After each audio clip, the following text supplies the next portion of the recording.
నేనండి మీ Vijay Pratap Reddy, AP state food commission chairman. ఒక 3 days నుంచి అన్నమయ్య డిస్టిక్ లో ఫుడ్ కమిషన్ చైర్మన్ హోదాలో నేను విజిట్ చేయడం జరుగుతోంది. ఈరోజు 3వ రోజు. మదనపల్లిలో ఉన్నాం. ఈరోజు నిన్న సాయంత్రం కూడా మదనపల్లిలో చేయడం జరిగింది.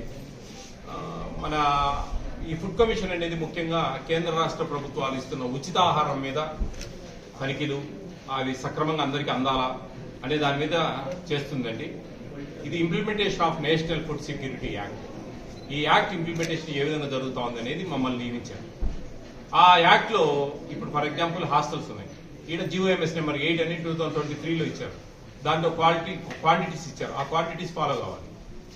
మనకు సివిల్ సప్లైస్ లో మనకు ఫ్రీ బియ్యం ఇవ్వాలా, 17 రూపాయలకి చక్కెర ఇవ్వాలా, 67 రూపాయలు కందిపప్పు ఇవ్వాలా, గోధుమ పిండి 20 రూపాయలకి ఇవ్వాలా, ఇట్లా మ్యాండేటరీ ఉంటుంది. దాన్ని కరెక్ట్ గా వినియోగదారునికి చేరుతున్నాయా లేదా అనేది పర్యవేక్షించాలి. అంగన్వాడీస్ లో వాళ్ళకి రకరకాల take home ration, pregnant and lactating mothers కు, అలాగే పిల్లలకు సరైన ఫుడ్ ఆ మెనూ ప్రకారం వస్తుందా లేదా అనే విషయం.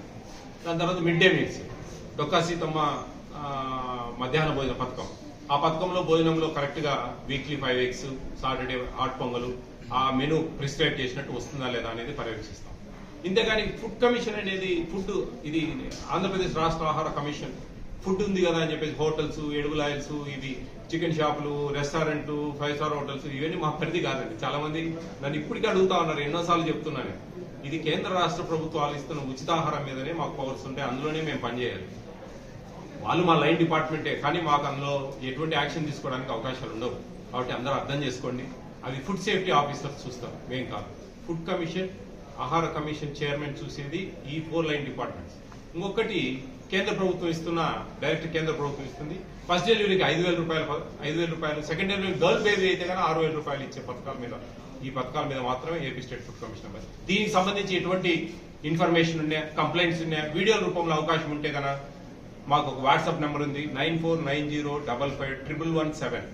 దీనికి వాట్సాప్ చేయాలి. దీనికి కాల్ చేస్తున్నారు చాలా మంది, అసలు రెస్పాండే కావట్లేదు. రెస్పాండ్ కాదు, దానికి ఓన్లీ వాట్సాప్ రిసీవ్ చేసుకుంటాం. అది కూడా కంప్లైంట్స్ కొంచెం జాగ్రత్తగా బాగా నీట్ గా రాసి, ఆ ఊరి పేరు, కొన్ని ఫోటోస్ అవకాశం ఉంటే అవి పెడితే కన్నా అధికారులకు పంపించి దాని మీద ఏదో ఒకటి అలర్ట్ అవుతారండి. సంథింగ్ మా మీద ఏదో కంప్లైంట్ వచ్చింది అనేదన్నా జరుగుతుంది. అవకాశం ఉండి ఎక్కడైనా వీడియోలు, ఫర్ ఎగ్జాంపుల్ రేషన్ షాప్ ఉంది, వాడు డబ్బా పెట్టి పోస్తా ఉన్నాడు, లేదు 17 రూపాయల చక్కెరకు 20 రూపాయలు తీసుకుంటా ఉన్నాడు, 5 ఫోన్ పెట్టుకొని వీడియో తీయండి. వీడియో తీసి ఏ ఊరు, ఏ డీలర్ షాప్ అని ఆ వీడియో పంపిండి మాకు. ఇమ్మీడియట్ గా అతన్ని నేను కేసు బుక్ చేస్తాను. అతని మీద ఒక్క సెకండ్ కూడా టైం ఉండదు దానికి. అట్లా లేదు, మా ఊర్లో 20 రూపాయలు తీసుకుంటా ఉన్నారు, మాకు 2 తగ్గించి అంటమే కానీ మేము వచ్చినప్పుడు బాగా, ఎందుకంటే ఆల్రెడీ ప్రోటోకాల్ అండి, జిల్లా అంతా తెలిసిపోతుంది. మేము Vijay Pratap Reddy food commission chairman తిరుగుతా ఉన్నారు అని ఆటోమేటిక్ అందరూ అలర్ట్గా ఉంటారు. అది ప్రోటోకాల్. నేనేమో అనామకుడు కాదు, ఒక్కరింటికి అందరూ సార్ మీరు సర్ప్రైజ్ గా రండి, అన్ఎక్స్పెక్టెడ్ గా రండి. అన్ఎక్స్పెక్టెడ్ రావడానికి ఎక్కడ విజయవాడ 26 జిల్లాలో అన్ఎక్స్పెక్టెడ్ పోతా ఉంటే అవుతుందా? కాదండి, ప్రోటోకాల్ ఉంటుంది. డిస్ట్రిక్ట్ కలెక్టర్ కు, డిస్ట్రిక్ట్ మేజిస్ట్రేట్, ఎస్పీకి, మా లైన్ డిపార్ట్మెంట్ అందరికీ ఒక లెటర్ వస్తుంది మా దగ్గర నుంచి, విజయ్ ప్రతాప్ రెడ్డి 3 రోజులు మీ జిల్లా తిరుగుతా ఉన్నారు అంటే అక్కడంతా ప్రోటోకాల్, అధికారులంతా, ఇప్పుడు అధికారులు ఉండాలి కదండి, వాళ్ళు ఏదైనా రెస్పాండ్ కావాలా, వాళ్ళకి ఏదైనా సజెషన్స్ ఇవ్వాలా అన్నప్పుడు అది అర్థం చేసుకోవడం లేదు చాలా మంది. మీరు ఇట్లా అందరికి ముందు చెప్పొస్తే ఎట్లా అంటారు. ఇప్పుడు చెప్పొచ్చాము, వాళ్ళు ఒకటి చెప్పినారు, ఆడ ఒకటి జరుగుతా ఉంది. మేము లోపాలు గమనించుకుంటాం, మాకు తెలుసు ఏ విధంగా పట్టుకోవాలా అనేది. రేషన్ షాప్లలో మేమేం చేయలేని పరిస్థితి, పబ్లిక్ లోంచి రావాలా రెవల్యూషన్, వాడు క్వశ్చన్ చేయాలా. అంటే రేషన్ షాప్ లో బయోమెట్రిక్ రైట్ లేదు, గుర్తుపెట్టుకోండి అందరూ. బయోమెట్రిక్ పెట్టండి. మేము డబ్బులే ఇస్తాం, బియ్యం ఇవ్వము, బియ్యం రాలేదు, 10 రూపాయలు 15 రూపాయలు డబ్బులు ఇస్తాం అన్నప్పుడు మాకు బియ్యం వద్దు, నువ్వు బియ్యం ఇవ్వవు కదా, మాకు డబ్బులు వద్దులేని వదిలేయండి.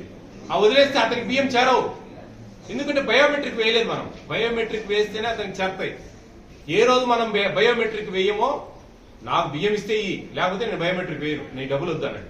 ఆ 10 రూపాయలు 12 రూపాయలు ఏమైతే 20 కేజీలు వచ్చేది ఉంటే 200 వస్తాయి, 200కి ఏమైతుంది. అట్లా అతన్ని మనం కంట్రోల్ చేయొచ్చు, డీలర్ను. అది అందరూ కూడా గమనించండి, అందరూ కూడా. ఇంకా ఇది వ్యవస్థ అండి. సివిల్ సప్లైస్ అనేది ఇప్పటి నుంచో అది వేలునికి పోయింది. వాళ్ళు ఏదో MLS పాయింట్స్ మాకు తక్కువ వస్తున్నాయి అంటున్నారు. అట్లా కాదు, MLS పాయింట్ నుంచి వే చేయించుకొని తెచ్చుకోవాలి. Tare weight, gunny bag weight 580 గ్రాములు ఇస్తారు, అది కూడా తెచ్చుకోవాలి బియ్యం. అది తెచ్చుకోకుండా వాళ్ళు ఏ పొయ్యి అన్నము, అది ఇది అన్నము, ఇవన్నీ కాదు. అంగన్వాడీ వ్యవస్థ ఇక్కడ కూడా చాలా బాగుంది. నిజంగా మదనపల్లిలో వెల్ఫేర్ హాస్టల్స్ తిరుగుతా ఉన్నా నేను. చాలా సాటిస్ఫైడ్గా ఉందండి. చాలా మార్పులు వచ్చాయి, చాలా అవేర్ చేశాము. సంతోషం అనిపిస్తూ ఉంది నాకు. రాత్రి కొన్ని హాస్టల్స్ చూశాను, ఇప్పుడు కొన్ని చూస్తున్నాను. నిన్న రేషన్ షాప్ చూశాను 2-3. పర్వాలేదు, బాగానే ఉన్నాయి. ఒకటైతే 1600 కార్డులు రేషన్ షాప్, చాలా బాగుంది. ఒక లేడీ మెయింటైన్ చేస్తా ఉన్నారు, బాగుంది ఆమె. నేను ఇంతవరకు రేషన్ డీలర్లను అప్రిషియేట్ చేయడం అనేది చాలా తక్కువ. ఆమెను సన్మానం చేశాను సంతోషంతో. అట్లా అనమాట. అట్లా రాత్రి ఒక వార్డెన్, ఆ వార్డెన్ ఒక లేడీ వార్డెన్, ఆమె బీసీ ప్రీ మెట్రిక్ హాస్టల్. ఆమె సొంత డబ్బుతో టీవీ పెట్టింది, సొంత డబ్బుతో వాటర్ ప్లాంట్ పెట్టింది. ఇట్లా కొంతమంది ఇంట్రెస్ట్గా చేస్తారు, కానీ అందరూ సొంత డబ్బుతో చేయాలంటే కష్టం. మీరు ధనవంతులు అయితే చేయొచ్చు, కానీ అట్లా ఎవరైనా మేము ఏదైనా కొన్ని, ఫర్ ఎగ్జాంపుల్ ఇక్కడ డోర్స్ లేవు బాత్రూమ్స్ కు, కొంచెం ఎవరైనా మేము ఒక డొనేషన్ అడుగుతా ఉన్నాం. వాళ్ళే ఒక మనిషిని పంపించి ఒక 5 బాత్రూమ్లు ఉంటాయి, ఓ 10,000-12,000 ఖర్చు వస్తుంది. వాళ్ళే కార్పెంటర్ని వచ్చి వాళ్ళే బిగిస్తే ఆడ చిన్న బోర్డు ఇస్తాం, doors donated by so and so, వాళ్ళ గుర్తుగా. అట్లా ఏదైనా కొంచెం చేస్తే కన్నా బాగుంటుందండి. ప్రభుత్వం బడ్జెట్ ఇవ్వాలా, వాళ్ళు ఎప్పుడో బడ్జెట్ అయితే 2023లో మెనూ ఛార్జెస్ పెంచారు, 3 ఏళ్ళు అయిపోయింది. 2023 ఫిబ్రవరిలో menu charges 1250, 1400 below 10th class, 1400, 1600 చేశారు. ఏది డిగ్రీ పిల్లలు, ఇంటర్మీడియట్ పిల్లలు. ఈ రోజు వరకు అప్పుడే అట్లే ఉన్నాయి రేట్లు. ఆలోచించండి, అలాగే ఉన్నాయి రేట్లు, మారాయండి చాలా. అది అర్థం చేసుకోవడం లేదు ప్రభుత్వం కూడా. మేము చాలాసార్లు విన్నవిస్తా ఉన్నాం, సంవత్సరం ఒక 100 రూపాయలు పెంచండి అంటున్నాను నేను.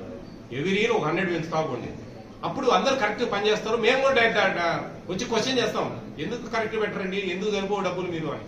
ఈ రోజు డబ్బులు సరిపోవు, మాకు అర్థమవుతా ఉంది. మేము గట్టిగా అడగలేకున్నాం కొన్ని.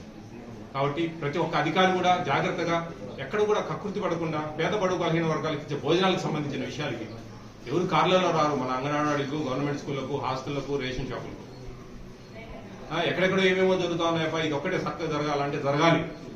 ఇది ఆహారానికి సంబంధించింది, కడుపు తినే అన్నం. దాంట్లో కూడా మనం కకృతి పెట్టి డబ్బులు సంపాదించుకోవాలంటే అదేం ట్రాన్స్పరెన్సీ లేదు దీంట్లో. ఈరోజు తిన్నాము, పడుకున్నాము, తెల్లారింది, ఏం పెట్టిండ్రు ఏంది అనేది ఎవరు తెలియదు. అట్లా కాదు కదా, అది మళ్ళా మనకు తగ్గుతుంది అది ఆ ఉసురు. కాబట్టి అర్థం చేసుకుని అధికారులందరూ కూడా జాగ్రత్తగా పనిచేయాలా. ఈ జిల్లాలో బాగా అన్ని సక్రమంగా జరగాలని మనస్ఫూర్తిగా కోరుకుంటూ అందరికీ థ్యాంక్ యూ. 6 కేసు బుక్ చేస్తారు, ఎంతమంది సస్పెండ్ అయ్యారు, ఎంతమంది రిమూవ్ అయ్యారు. నిన్న ఒక చిన్న మండలంలో అంగన్వాడీ వర్కర్ ఒక ఆమె రిమూవ్ పెట్టాం ఇమ్మీడియట్ గా. లేదా ఆడ లేదు, సెంటర్లో లేదు. 10-15 రోజులు చుట్టుపక్కలంతా విచారించాం, ఇమ్మీడియట్ గా మేము తీసేమని చెప్పేసాం. అట్లా ఇన్ని జరుగుతూ ఉంటాయి దారుణం. ఇవన్నీ నేను లెక్క చూసుకోను.